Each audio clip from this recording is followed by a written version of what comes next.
네, 오늘은 누가복음 23장 50절부터 56절까지 말씀. 자, 우리 같이 읽겠습니다. 공의 의원으로 선하고 의로운 요셉이라 하는 사람이 있으니 그들의 결의와 행사에 찬성하지 아니한 자라. 그는 유대인의 동네 아리마대 사람이요 하나님의 나라를 기다리는 자라.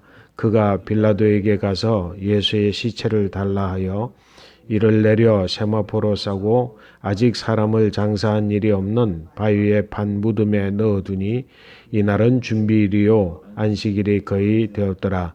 갈릴리에서 예수와 함께 온 여자들이 뒤를 따라 그 무덤과 그의 시체를 어떻게 두었는지를 보고 돌아가 향품과 향유를 준비하더라.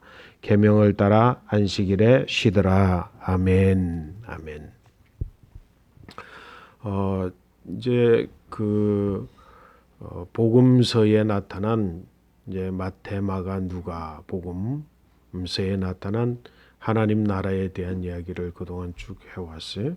이제 오늘은 이제 그 공간 복음에 나타난 하나님 나라를 이제 마지막으로 보게 되는데 굉장히 좀 신학적으로 의미를 두고 오늘은 좀 이야기를 해야 될 것 같아요. 요한복음에서 하나님의 나라를 이야기하고 있지만 요한복음의 하나님 나라하고 공간복음에서 이야기하고 있는 하나님의 나라는 관점의 차이로 인해서 이제 해야 될 이야기들이 많이 있을 거예요.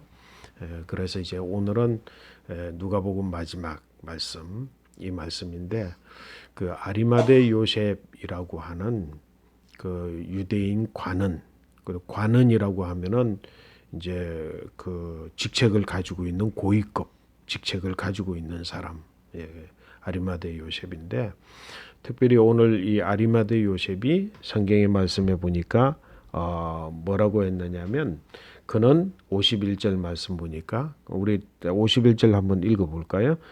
그들의 결의와 행사에 찬성하지 아니한 자라. 그는 유대인의 동네 아리마대 사람이요 하나님의 나라를 기다리는 자라. 아멘. 여기 이제 가로로 쳐서 그들의 결의와 행사에 찬성하지 아니한 자라. 이제 이렇게 말씀한 걸 보면 우리가 이제 본 것처럼 그 예수님이 마지막 유월절에 예루살렘 올라오기 전에 사내들인 요즘에 이야기하면 이제 국회라고 할 수 있겠지. 유대의 국회라고 할 수 있는 그 사내들인 70인으로 구성되어 있는 그 사내들인이 모여서 결의를 했는데 어떤 결의를 했냐면 예수를 이제 죽이자라고 하는 결의를 한 거야. 그 예수님이 예루살렘에 올라오기 전에 이미 이제 예수를 죽이자라고 하는 것을 공식적으로 사내들인 그러면 이제 정치적인 구조잖아. 정치적 구조. 그래서 이제 그런 결의를 했는데 그 결의했을 때에 이 아리마대 요셉은 반대한 거지. 예수님을 죽이지 않는 것으로 반대한 거예요. 이제 이 아리마대 요셉이 그들의 결의에 찬성하지 않았던 그 의로운 사람이라 그 사람이 하나님의 나라를 기다리는 사람이었다.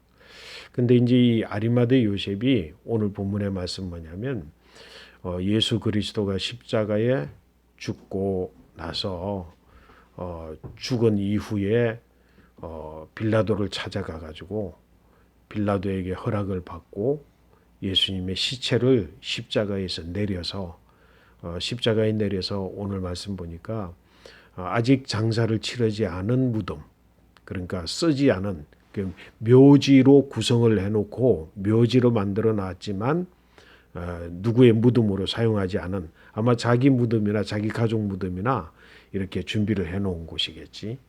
그 무덤에다가 예수님을 이제 모시다가 안장을 한 예수님 장사를 치른 그러니까 유대인 관원으로서 예수님의 죽음을 결의할 때 반대했을 뿐만 아니라 이렇게 이제 예수님의 시체를 잘 그해서 사용하지 않은 이제 무덤, 자기 무덤이지. 자기 무덤에 갔다가 장사를 치른 이 사람의 행동은 유대인 지도자로서 봤을 때는 이해할 수 없는 일이지, 그지? 죽이기로 계류를 했는데 그 시체를 그냥 사형 처리를 한 거나 마찬가지인데 십자가에 처형된 죄인이지, 그지?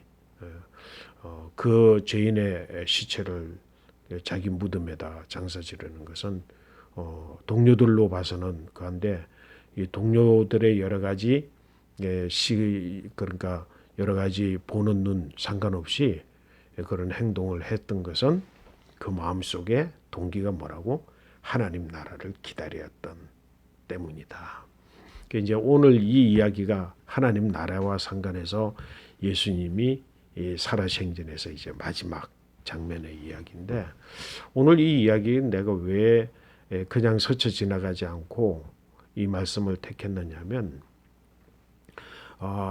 아리마대 요셉뿐만 아니라 당시의 유대인들 예수님을 믿는 사람이든지 간에 믿지 않는 사람이든지 간에 또 종교의 지도자들, 대제사장, 바리새인들, 서기관들, 율법학자들 이제 이런 사람 모든 사람들에게 있어서 계속해서 퀘스천 질문이 됐던 게 뭐냐면 하나님의 나라가 뭐냐?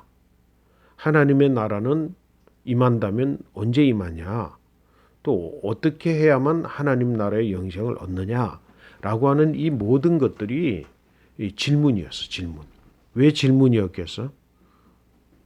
왜 질문이었겠어? 그들은 지금 유대 사회의 유대인들, 종교 지도자들뿐만 아니라 뭐 사내들인의 행정적인 지도자들, 모든 자들이 하나님의 나라에 대하여서 회개하라 천국이 가까웠느니라고 했을 때 그 하나님의 나라가 임하여 온다, 하나님의 나라다라고 하는 것에 대한 전 이해가 없었다는 거예요. 전 이해가 있었다고 한다면 굳이 하나님의 나라라고 표현을 하지 않는, 다시 말해서 하나님의 나라는 그들이 생각하는 하나님의 나라는 어떤 나라야? 이스라엘 자체야. 이스라엘이 하나님의 나라라고. 그 이스라엘이 하나님의 나라인데 그들이 전 이해, 이미 가지고 있는 이해는 하나님의 나라는 이스라엘이거든. 하나님이 아브라함을 선택해서 이삭과 야곱을 통해서 그래서 그 후손들이 나라를 이루어서 큰 민족이라는 거예요. 큰 민족. 그 아브라함에게 큰 민족을 내가 너에게 주리라. 그러면서 하나님 말씀하신 건 너희가 내 백성이 되고 내가 너희의 하나님이 되리라. 그래서 그들은 하나님 나라의 백성이고 이스라엘의 하나님의 나라다. 그 택함 받은 하나님의 나라다라고 하는 이해를 가지고 있는데 예수님이 회개하라 천국이 가까웠느니라 하나님의 나라는 어떤 것이다 라고 하니까 그들에게 있어서 하나님의 나라는 예수님이 말씀하시는 하나님의 나라는 굉장히 생소하고 또 그것이 무엇인가 그것 때문에 이제 예수를 오늘로 보자면 이단으로 보는 거죠. 그치? 그 이단으로 보기도 하고 심지어는 그 부모들을 중심으로 해서 몇몇 사람들은 예수를 미쳤다고도 봤잖아. 그러니까 도저히 이해할 수 없는 이야기를 했단 말이야. 자, 그러면 이 하나님의 나라는 무엇과 무엇을 가리는 중요한 개념이기도 하다. 구약과 신약을 가리는 아주 중요한 개념이 하나님의 나라다라는 거예요. 그래서 결국은 구약에서는 하나님의 나라를 이스라엘이라고 했고 그 하나님의 나라는 그래서 오늘까지도 하나님의 나라가 뭐냐라고 했을 때 하나님의 통치다라고 하는 개념의 중심 뿌리에는 뭐냐면 하나님이 이스라엘을 선택해서 하나님이 이스라엘을 통치하시는 거니까 하나님 나라는 통치 개념이다. 이렇게 이야기하는 것은 그 뿌리가 뭐라고 이스라엘이 하나님 나라다라고 하는 개념하고 연결이 되어져 있는 거지. 그치? 그래서 하나님 나라는 통치가 이루어지는 나라다. 그렇게 이야기하는데 예수 그리스도께서 하나님의 나라는 하나님의 통치다라고 말씀하신 적 없어. 그지? 하나님의 나라는 임하여 내려오는 하나님의 나라. 그러니까 이 하나님의 나라 개념은 구약 그리고 유대인들 사이에서는 하나님의 나라 개념을 인정할 수 없는 거지. 이스라엘 나라가 있는데 또 하나님의 나라가 임하느냐. 그런데 그런 가운데에서 아리마대 요셉은 뭐라고? 하나님을 기다리는 자다. 그 말은 무슨 말이야? 예수 그리스도께서 전파하시는 그 하나님의 나라, 임하여 오시는 하나님의 나라, 그게 대한 믿음을 가졌다는 거지. 그래서 사실은 예수님의 장례를 치르는 과정 속에서 정말로 하나님의 나라를 개념을 받아들이고 또 믿고 기다리고 용인하는 듯한 그런 뜻을 가지고 있는 유대의 지도자들은 이 아리마대 요셉, 그 다음에 또 누가 있느냐 하면 니고데모라고 하는, 니고데모도 관원이야. 부자이고 관원이고, 니고데모는 아리마대 요셉보다도 훨씬 더 젊은 청년. 그래서 그가 누구냐라고 했을 때 예수님께 밤에 찾아와서 청년이지, 그지? 청년이라고 표현했으니까 그래도 지도자 관원 중에 하나인 사람이니까 상당히 나이가 있는 젊은 청년이겠지, 그지? 찾아와서 어떻게 하면 내가 영생을 얻을 수 있습니까? 그 영생이라고 질문을 했지만 아리마대 요셉도 결국은 무엇에 대해서 그때는 궁금했었다고? 하나님 나라에 대해서 궁금했고, 그래서 영생을 얻습니까? 라고 했을 때 내가 가지고 있는 모든 것들을 다 팔아라. 또는 영생을 어떻게 얻습니까? 라고 했을 때 요한복음에서 이제 나오는데 뭐 물과 성령으로 거듭나지 아니하면 하나님 나라에 들어갈 수 없다. 영생을 질문하는 데서 예수님이 하나님 나라를 설명해서 근데 그럼 나 하나님 나라를 나는 믿습니다. 하나님 나라를 나는 기다리겠습니다. 라고 고백한 것이 없이 걱정하고 근심하고 돌아갔다고 보는 거야. 그래서 부자 청년 찾아온 청년이 니고데모다 아니다라고 하는 신학적 논란은 있지만 궁극적으로 하는 이야기는 뭐지? 그 관원 니고데모도 실상은 하나님의 나라에 대한 믿음을 가지고 있는 거지. 그래서 니고데모도 역시 아리마대 요셉이 예수님의 시체를 가지고 자기의 무덤에 묻기 전에 여기서는 장사를 치르기 전에는 이스라엘 백성들은 반드시 해야 되는 게 있거든. 그게 뭐야? 기름을 온몸에 바르는 거야. 그 이스라엘은 무덤은 파서 매장을 하는 것이 아니야. 파서 매장을 하는 게 아니라 그냥 무덤에다가 안치를 해두는 거지. 무덤에다가 안치를 해두는 거기 때문에 시체가 썩지 않도록 온몸에 기름을 바르는데 그 기름을 바르는 준비해서 바른 사람은 누구냐면 니고데모가 그때 찾아와서 예수님의 이제 시체에 기름을 발랐다는 거예요. 아리마대 요셉의 무덤에서 니고데모가 와서 기름을 발랐어. 그러니까 이 두 사람은 유대의 관원이지만 하나님의 나라를 믿고 하나님의 나라를 기다렸던 사람. 그들이 생각하는 것은 뭐냐? 우리가 아브라함의 조상이라고 하는 생각 가지고 그걸 주장하지 말아라. 하나님은 돌들이라도 들어서 아브라함의 자손을 만들 것이다. 그래서 뭐라고? 결국 하나님의 나라는 이스라엘에 묶여 있는 나라가 아니라 천하 만민들이 이곳에 들어와 다 구원을 얻을 것이다. 라고 하는 하나님 나라에 대한 개념, 그 개념이 결국엔 뭐야? 이 두 사람에게는 있었다. 그래서 모두가 다 반대하고 모두가 다 이것으로 인해서 예수 그리스도를 이단으로 취급하지만 그 가운데서도 하나님의 나라를 기다렸던 아리마대 요셉, 그가 궁극적으로 이해했던 하나님의 나라는 이스라엘이 아니야. 그래서 기다리는 자야. 근데 이제 여기서 이제 또 신학적인 이야기를 조금 더 하자고 한다면, 그러면 하나님 나라가 언제 오느냐라고 하는 것에 대해서는 아무도 해답을 가지고 있지 않아. 아무도 해답을 가지고 있지 않고 우리가 바로 요 앞에서 봤던 것처럼 뭐야? 그게 예수님의 나라, 하나님의 나라에 대한 예수님의 말씀을 듣는 사람들, 또 예수님의 비유 말씀을 듣는 사람들, 그 사람들 모두가 뭐라고? 하나님의 나라가 임박한 줄로 생각하는지라 예수님께서 그 오해를 풀기 위해서 10문화의 비유를 하셨다라고 하는 걸 우리가 들었잖아. 그지? 그리고 심지어는 하나님의 나라가 그러면 마지막 때인가? 마지막 종말 때를 하나님의 나라가 임하는 때인가? 그리고 하나님 나라는 언제 또 가는가? 그런데 예수님께서 하나님의 나라는 언제 옵니까? 라고 하는 바리새인들의 질문, 그 질문에 대해서 예수는 뭐라 그랬어? 하나님의 나라는 언제 온다고 말하는 게 아니라 그 질문에 대해서 예수님 대답할 때 하나님의 나라는 여기 있다 저기 있다 할 수 없고 너희들 마음속에 있느니라. 그 하나님의 나라가 언제라고 하는 대답을 예수님이 하신 적이 없어. 다만 마지막 때가 언제입니까? 마지막 심판 최종의 종말의 때가 언제입니까? 라고 할 때에 그 때를 나도 모르고 아버지 하나님의 때 하나님만이 아신다. 천사들도 모르고 나도 모르고 하나님만이 아시는 때야. 그러면서 마지막 때에 대해서는 그 때가 도적같이 임할 것이다 라고 하였지만, 그러면 이스라엘 백성들이나 이 아리마대 요셉도 그러면 그때가 하나님의 나라가 임하는 때인가? 근데 또 예수님 뭐라고 이야기했어? 하나님의 나라는 이미 임하였느니라. 그렇게 또 말씀을 하셨어. 그래서 이 하나님의 나라가 언제 임할 것인가에 대한 그 당시에 예수님의 말씀을 듣고 하나님의 나라를 믿고 하나님 나라를 이미 그한 사람들은 언제 임하느냐라고 하는 것에 대하여서 기다리기도 하고. 근데 예수는 뭐야? 성령의 이름으로 내가 성령의 권능으로 세례를 줄 뿐만 아니라 성령의 권능으로 병자를 고쳤음이 이미 하나님의 나라가 그에게 임하였느니라.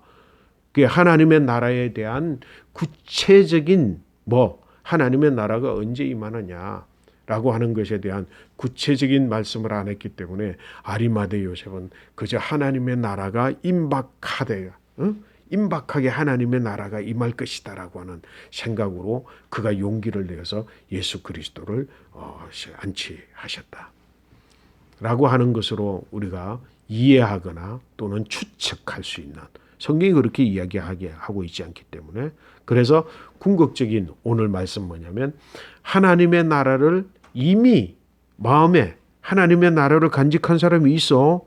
그렇잖아, 그지? 궁극적으로 그러면 하나님의 나라가 뭐냐라고 하는 것을 신학적으로 해석하자고 한다면 아빠는 뭐냐면 하나님의 나라는 궁극적으로 뭐냐면 결국은 하나님의 나라는 불과 성령으로 거듭나면 하나님의 나라를 볼 수 있다 그랬어.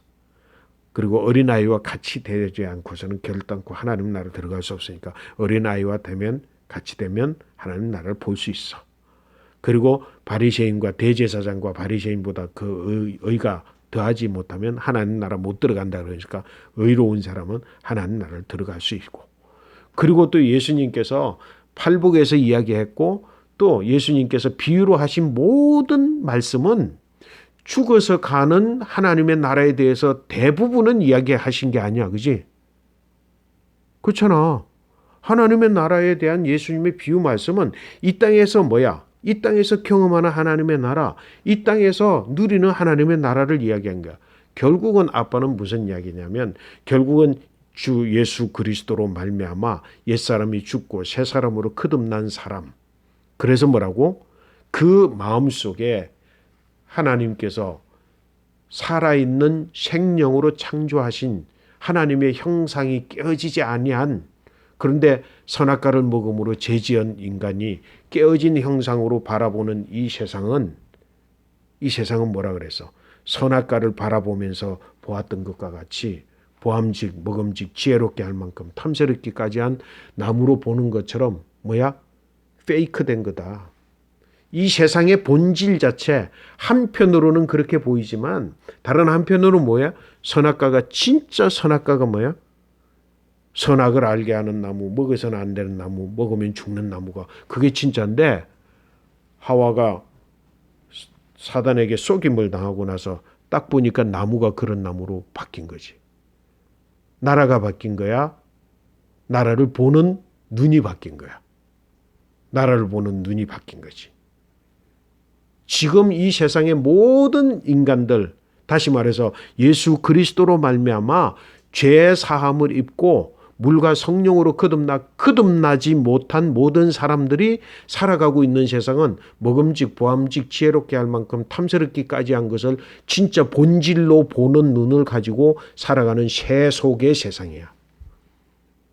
근데 예수 그리스도로 말미암아 불과 성령으로 거듭난 사람이 딱 눈으로 보는 세상은 똑같은 것을 보면서 뭐야? 본질을 보는 거야. 그렇게 해서 거듭난 사람이 보는 세계가, 그렇게 해서 누리는 세계가 뭐야? 지금까지 예수님께서 3년 동안 공생애 동안 하나님 나라에 대한 가르침, 하나님 나라에 대한 비유의 말씀, 또 하나님 나라를 이루기 위해서 예수님께서 이루신 여러 가지 기적, 역사들, 그것이 바로 하나님의 나라. 다시 새로운 세계로 가는 것이 아니라 이 땅 자체가 하나님의 나라이기도 하고 세속적 나라이기도 한데, 거듭난 자들이 들어가고 거듭난 자들이 보고 거듭난 자들이 지금 누리고 있는 세상, 그 나라가 바로 하나님의 나라다. 아빠는 그런 믿음을 가지고 있어요. 그래서 예수 그리스도께서 비유로 말씀하셨고 공생애 동안 가르치셨고 선포하셨던 하나님의 나라는 이 땅에서 우리가 누리는 나라, 이 땅에 우리가 실천하고 성취하는 나라. 그래서 예수님이 제자들에게 뭐라고 가르쳤어? 너희가 기도할 때 이렇게 기도하라. 하늘에 계신 아버지여, 이름이 거룩히 여김을 받으시오며 하나님 나라가 임하옵시며 뜻이 하늘에서 이루어진 것 같이 땅에서도 이루어지시옵소서. 그걸 기도하라 그랬지. 그는 뭐야? 현재적 삶을 이야기하는 거야? 나중에 죽어서 가는 것을 이야기하는 거야? 현재적 삶을 이야기하는 거잖아. 그래서 뭐라고? 그 하나님의 나라는 뭐라고? 오직 하늘에 계신 내 아버지의 뜻대로 행하는 자라야만 들어가는 나라가 하나님의 나라라고 그랬잖아. 그래서 오늘 이 땅 가운데에서 거듭나고 오직 하나님의 나라를 거듭나, 불과 성령으로 거듭나 하나님을 보는 자, 그리고 그 하나님의 나라 안에서 오직 하늘에 계신 내 아버지의 뜻대로 행하는 자, 그들이 누리는 하나님의 나라가 바로 이 땅에서의 하나님의 나라다. 근데 예수님이 그러면 죽어서 가는 천국에 대해서는 말씀 안 하셨나? 하셨지. 그지? 죽어서 가는 천국에 대해서 말씀을 하셔서 내가 마지막 때 심판 때에 내가 양과 염소를 가르고 하나님 나라를 가는데 많은 사람들이 또 세상에서는 주여 주여 내가 주님 아시지 않습니까? 내가 너희를 도무지 알지 못한다. 불법 행한 자들아 너희들은 지옥불에 떨어지는 것이 그지? 너희는 천국에 가는 거지. 그 마지막 때에 죽어서 가는, 마지막 때에 죽어서 가는 것도 아니야. 그는 최후의 심판의 날이 왔을 때에 이미 죽어서 땅에 묻힌 자들이 휴거하고, 그지? 살아서 그 날을 맞이하는 자들도 휴거하고, 그지? 죽은 자들은 무덤에서 살아나서 휴거하고, 그리고 나서 심판이 있는 거기 때문에 우리가 그냥 영원히 나중에 누려야 되는 하나님의 나라는 오늘 죽고 1000년 후에, 예를 들어서 1000년 후에 이 세상에 멸망이 왔을 때, 그러면 1000년 후에 우리는 무덤에서 부활을 해서 첫 열매이신 예수 그리스도처럼 부활해서 우리가 하나님 앞에 나아가 심판을 받아서 들어가는 나라야. 어떤 사람은 그때는 살아있을까? 살아있는 사람은 살아서 휴거되어져서 하나님 앞에 나가서 심판받아서 하나님의 보좌가 있는, 하나님 존전 앞에서 누리는 하나님의 나라가 있는 거지. 근데 오늘날 많은 신학적 논쟁은 뭐야? 이 땅에서의 누리는 하나님의 나라를 인정하지 않는 경우가 있어. 그러면 그거는 뭐지? 예수님의 말씀이 다 거짓말로 만드는 거 아니야. 예수님께서는 하나님 나라, 이 땅에서 누리는 하나님의 나라, 이 땅에 이미 성취되어진 하나님의 나라, 예수 그리스도의 십자가에 죽고 부활하시고 성령이 임함으로 인해서 이 땅에 이미 완성되어져 있는 하나님의 나라를 이야기하지 않고 그 모든 것이 다 죽어서 가는 세상의 이야기라고 한다면 예수님 말씀을, 비유 말씀을 다 거짓말로 만든 거잖아. 그래서 여러분과 저 모두는 이 땅에 임하여 있는, 성취하여 있는 이 하나님의 나라에 대한 분명한 것에서 믿음을 가지고 거듭나야지. 그리고 영생을 얻어야지. 분명히 우리는 이야기하잖아. 거듭났으면 영생을 얻고, 영생을 얻은 자는 이미 마지막 날에 있을 심판을 이미 죽음으로 심판해서 옛사람 죽고 새사람으로 거듭나는 그 죽음으로 이미 치렀기 때문에 우리에게는 두 번의 죽음이 있는 게 아니라, 두 번 죽음은 뭐야? 한 번 죽음은 육체적인 죽음이고 두 번 죽음은 영원한 죽음인데, 우리는 영원한 죽음은 이미 죽었기 때문에 우리는 한 번 죽는 죽음으로 하나님 나라 천국에 간다고 그랬잖아. 그래서 이 땅에서 진정으로 누리는 하나님의 나라 천국을 누리는 그런 백성들, 그 백성들은 뭐야? 진짜 예수 믿고 진짜 구원받은 자들은, 그래서 뭐야? 세속의 원리를 따라 보면 뭐야? 사도 바울이 고백했던 것처럼 내가 이루었던 학문적인 업적들, 내가 이루었던 고유의 간직, 내가 이루었던 부유함 이런 것들 가지고 자기를 막 자랑하지만 거듭난 눈으로 보니까 그건 뭐야? 전부 배설물과 같고 분토와 같이 그렇게 느껴지고 보여지는 것. 더 많은 가치가 하나님의 나라가 있기 때문에 그런 거예요. 사도 바울의 고백이 오늘날 모든 믿는 사람들의 고백이 되어야 되고 그런 눈으로 세속에 말하는 가치를 볼 때 세속 사람들은 그건 목숨 바쳐서라도 취급해야 될 것 같지만 우리가 볼 때는 그건 세속적인 것일 뿐 하나님의 나라의 영광에 감히 비할 수 있겠느냐. 너희가 이 땅 가운데에서 하나님의 나라를 믿고 의를 이야기함으로 고난을 받는 그 고난이 쉽지는 않지만 크지만 나중에 하나님 나라에서 누리게 되는 그 영광에 비하면 비할 바가 아니라고 고백하잖아. 그런 신앙의 고백을 가지고 여러분 아리마대 요셉이 그 기대했던 하나님의 나라가 언제 임할 것인가라고 하는 것에 대한 확답이 없었어. 그지? 아리마대 요셉은. 확답이 없는 거야. 왜? 예수 그리스도의 부활과 그리고 예수 그리스도의 성령 임함에 아리마대 요셉이 그때에 참여를 해서 만약에 120문도의 성도 속에 아리마대 요셉이 있었다고 가정해봐. 성령을 받았지. 하나님의 나라를 그는 성취하고 누리게 된 거죠. 옛사람 죽고 새사람으로 거듭나 보니까 지금까지 가졌던 모든 것들을 그리고 니고데모도 뭐야? 만약에 120문도에 그게 니고데모가 거기에 속해 있었다 생각해봐. 그가 부자 청년이었다고 함께 또 동일 인물이라고 생각을 해봐. 신학적 논의가 있는 문제야. 그럼 그때부터는 뭐야? 그때는 근심해서 부자인지라 근심해서 돌아가서 부유함을 포기하지 못했지만 만약에 120문도 성도의 성령을 받았으라면 그게 뭐야? 바나바와 같이. 바나바가 어떤 사람인데? 성령 받고 보니까 자기가 부유한 것을 분토와 같대. 자기의 전 재산을 팔아서 가난한 사람들에게 나누어 주도록 사도들에게 제일 첫 번째로 자기 자신의 재산을 팔아서 내놓은 사람이 바나바야. 그러니까 니고데모 청년, 부자 청년도 그가 혹시 니고데모였다면 하나님 나라를 경험해서 뭐 했겠어? 그때는 예수님 말씀하셔요. 야, 영생을 얻기 원하냐? 쉽게 이야기하면 하나님 나라 들어가기 원하냐? 네 모든 재산 다 팔아서 가난한 자들에게 나누어주고 그리고 나를 쫓아. 그러면 영생을 얻어. 하나님 나라 들어갈 수 있어. 그 말에 근심하고 돌아갔던 그 근심이 이제 하나님 나라를 성령 받고 하나님 나라를 경험했으면 했을까 안 했을까? 안 했겠지. 그때는 내가 왜 근심하고 돌아갔지? 그러나 지금 거듭나고 보니까 세속적 가치에서 가는 거니까 뭐라고? 하나님의 뜻대로 위해서 하나님의 뜻을 위해서 자신의 가신 재산을 아무렇지도 않게 한 푼 가치로 생각하고 아마 드렸을 거예요. 그치? 그게 하나님의 나라. 그러면서 누리면서 살아가는 세상이 이 세상에서 살아가는 세계가 하나님의 나라다. 그 나라를 누리시는 저와 여러분들 모두 되시기를 축복합니다. 현재의 하나님 나라도 누리고 그래서 이 땅에서 누리는 하나님의 나라를 죽어서도 완성된 완전한 하나님 나라도 함께 누리는 축복이 여러분들에게 있게 되시기를 축복합니다. 아멘.